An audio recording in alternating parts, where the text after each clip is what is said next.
Ақтау кәсіптік техникалық колледж, мемлекеттік мекеме мамандығы кандидат, 14-ші топ. Жабдықтау пәнінен қашықтан оқыту сабағында сынамын. Сәлеметсіздер ме, құрметті студенттер? Оқу құралдарымыз түгендеп сабаққа дайындаламыз.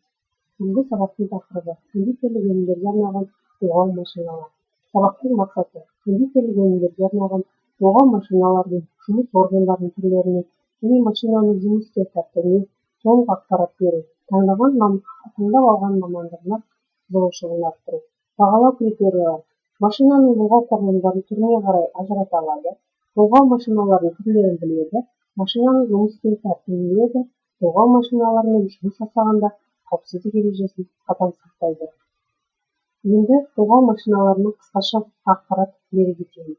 Бұлғау машинасы көбік тәрізді кондитерлік жартылай дайын өнімдерді, мысалы жұмыртқа, қант, ақуыз, қант кремдерді, сондай-ақ құймақ, оладьи, вафли дайындайтын және басқа да азықтарды араластыруға кеңінен қолданады.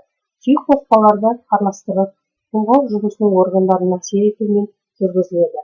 Араластыру заттары түріне қарай бұлғау машиналарында алуан түрлері қолданады. Олардың жұмыс органдарының түрлері әртүрлі болып келеді. Суретке назар аударайық. Суретте 1-ші, 3-ші, 7-ші, 9-ші, 11-ші, 15-ші сұйық өнімді бұлғауға арналған құрылымдар. Ал келесі 2-ші, 4-ші, 8-ші, 12, 13, 14, 15 бұлар қою қоспаларды араластыруға арналған құрылымдар. Ал енді келесі бізде қалған 5-ші, 6-ші бұлар қатты қамырды араластыруға арналған. Енді біз осы кондитерлік өнімдерде кеңінен таралған бұлғау машинасы МБ-35 машинасына жаңағы тоқтала кетейік. Сіздер суретте көріп тұрғандай бұлғау машиналары жаңағы МБ-35 деп аталады. Бұл машина жеңіл қозғалатын массаларды, қаймақ, ақуыз, кремдерді көпірту, бесквит қамырын және басқа да өнімдерге қолданады. Бұлғау машинасы шойын негізден тұрады. Негізінен көріп отырсыздар, тұтастай құйылған іші қуыс корпустар, 2 ауыспалы механизмнен және кронштейннен тұрады. Бақ кронштейнға орналастырады. Міне бақты көріп тұрсыздар. Бақ 2 оның өзі корпустан тік бағыттаушы бойымен көтергіш тұтқасы арқылы жылжиды. Ауыспалы бұлғағыш құрылымдар жетекші білікке байланыстыру арқылы муфта арқылы бекітіледі. Бұлғағыш құрылымдар 2 бірдей қозғалысқа түседі. Өз осымен айналады және бақтың осымен айналады. Машинаның бүйіріндегі қабырғасында жылдамдықты реттеу станциясы орналасқан. Келесі, енді осы машиналармен жұмыс жасаған кезде, бұлғау машиналармен жұмыс жасағанда төмендегі қауіпсіздік ережесін қатаң сақтау керек. Жұмыс бастар алдында машинаның санитарлық техникалық жағдайын тексереді. Пайдалану нұсқасында көрсетілген жұмыстарға ғана пайдаланады.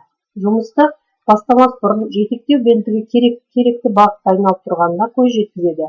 Құрғақ қолдарымен қосу және тоқтату түймелері арқылы құралды қосуды және тоқтатуды қатаң қадағалайды.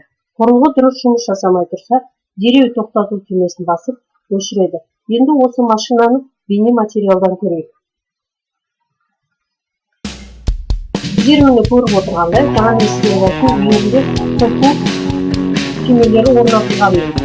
Осы арқылы қосады, және машинаның жүзіне жұмыс жасатса, өз осымен және бақты осымен айналады. Енді жылдамдығын көбейту үшін біз жылдамдықты өсіруімізге болады санады. Тезірек айналу үшін құрылғымыз.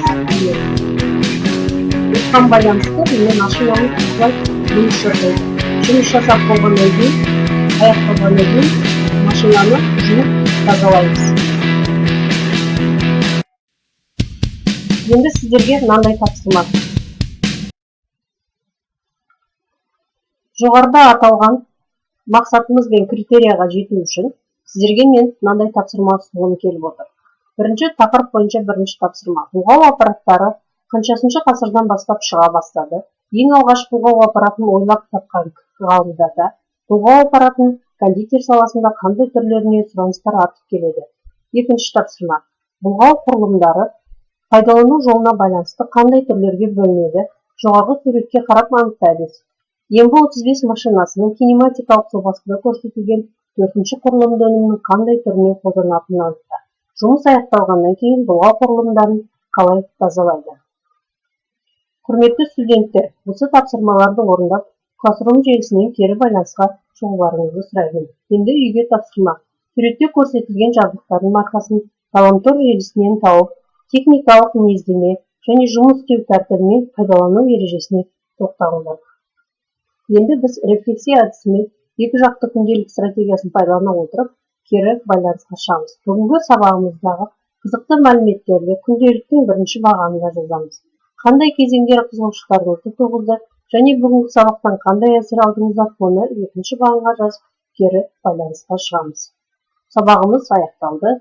Сау болыңыздар, көңіл қойып тыңдағандарыңызға рахмет.